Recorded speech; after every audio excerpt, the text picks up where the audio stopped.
Bad preaching has consequences. The Respect for Marriage Act, which is not respecting marriage at all, has passed in the Senate and now goes back to the House. Hopefully, it does not pass there. But the discouraging thing from the Senate is that 12 Republicans helped the Democrats get it done.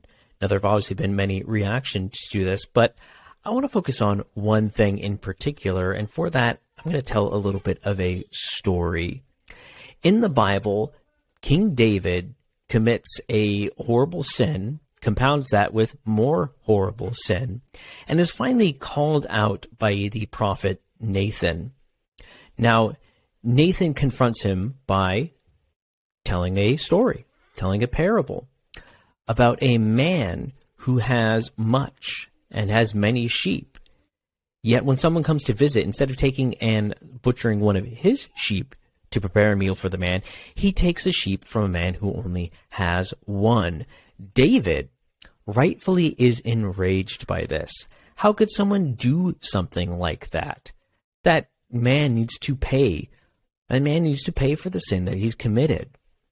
He doesn't notice the hypocrisy in his own action, but he's still moral enough to know that the story is wrong. David is then confronted by Nathan, as Nathan points to him and says, "You are the man. You are the one who has committed this sin." This causes David to realize the sin that he's committed, and he repents, and this is a good thing. Now, let's move on to what is currently happening.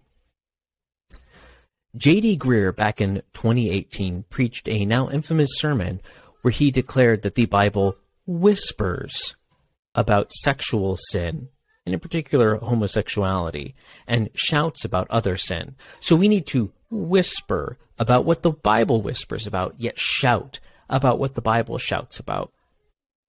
Now, J.D. Greear has taken to Twitter, calling out the Republican senators from his state for siding with the Democrats to get this done. Now, do you see the irony here?